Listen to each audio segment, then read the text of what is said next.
Hey guys, Christy here again.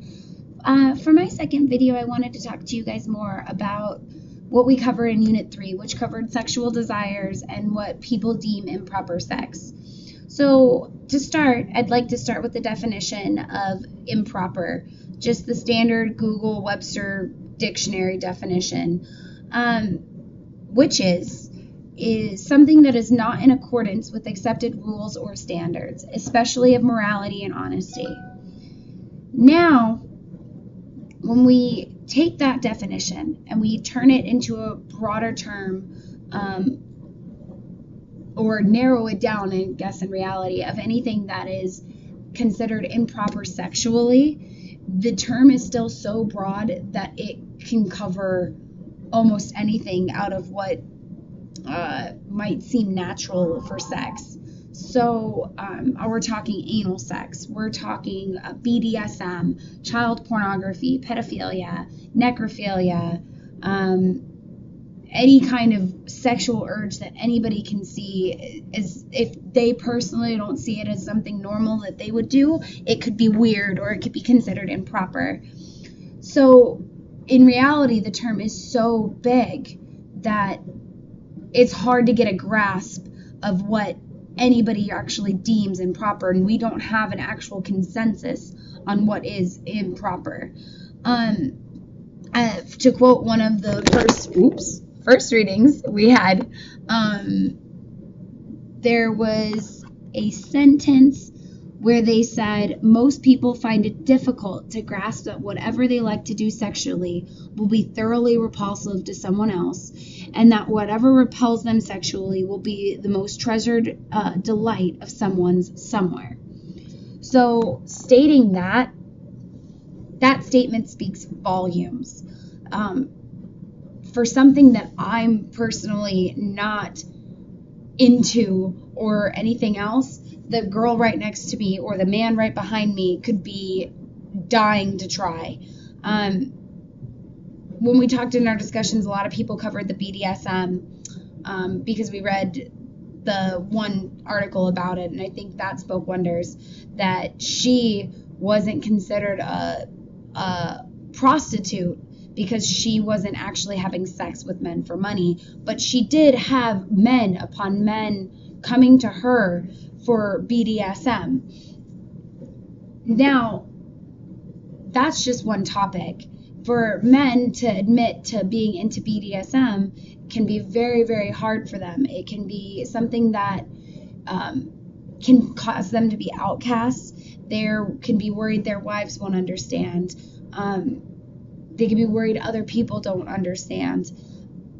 But in reality, for BDSM, it shouldn't matter to anybody except for that one person who chooses that that's what they're into.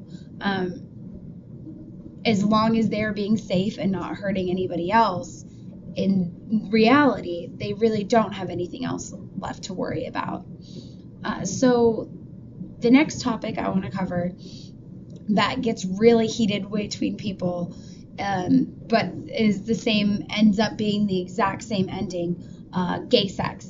People that are gay, lesbian, bisexuals, transsexuals, people that have urges to sleep with somebody else or have a sexual intercourse with somebody else of the same sex.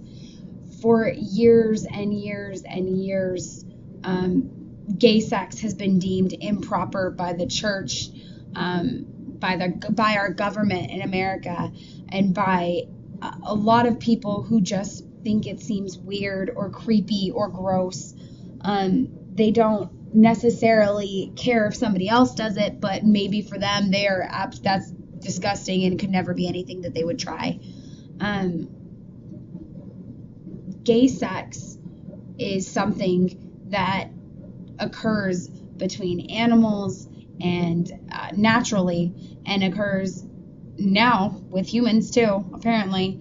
And the church has done nothing but, instead of opening people for being and supposing to be as unbelievably non-judgmental as they are, they do focus a lot of how gay sex is a sin and that it's not anything that is accepted by Jesus Christ.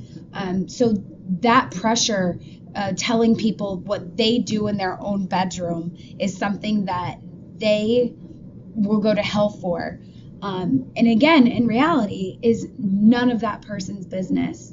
What I'm doing in my bedroom for my sexual self is, as long as it's not hurting myself or anybody else, it's none of anybody else's business, period. That follows the same with gay sex, BDSM, and all of the different other improper ways of sex that anybody could possibly have. So the last thing that I want to talk about is child pornography and pedophilia, because I feel like that is something that most people will agree all around the world is something that would be an improper sexual desire, sexual urge, something that is not natural, that needs help, that people want to help and want to get better. Nobody wants to see a child go through anything that would cause them pain. And that's where we get into things where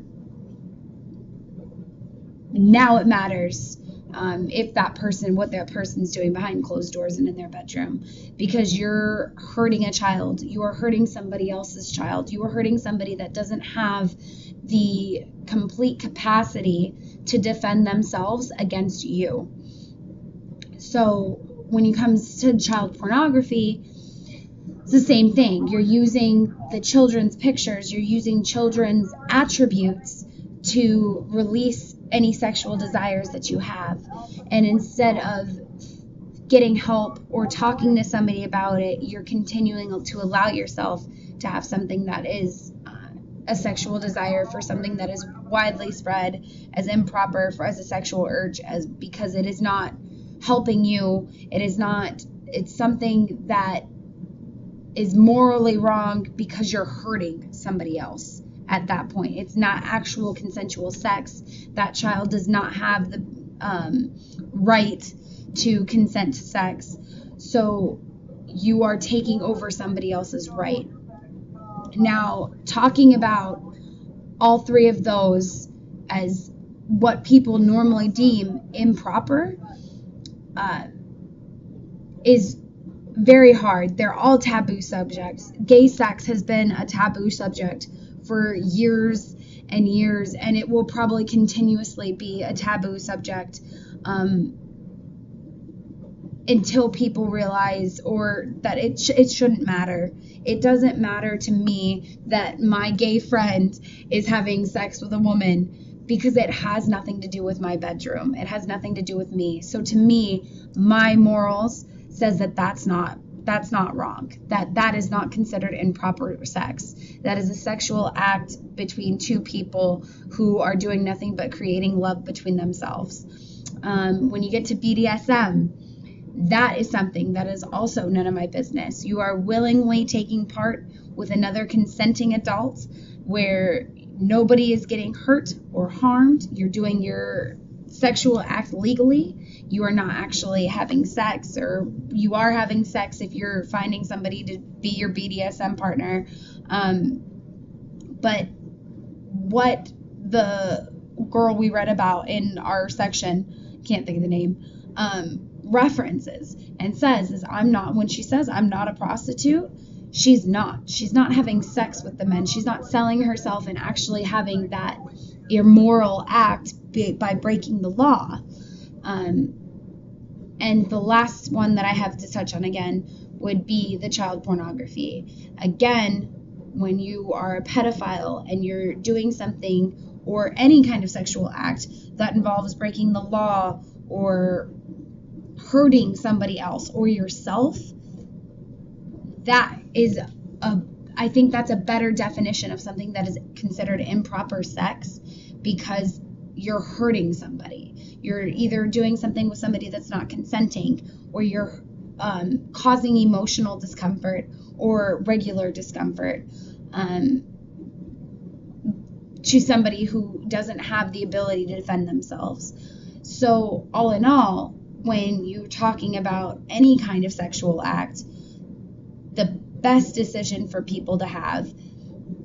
Or when you're talking about any sexual act being improper, I think more people need to start thinking about what involves them, and if they think that it's improper with themselves, or if they're considering something that it doesn't involve them is improper. Because in reality, if it doesn't involve you, it's not hurting you, it's not hurting your heart, anybody in your family, your kids, anything like that, then it's none of your business, none of your judgment to be able to tell somebody else that their sexual life is improper.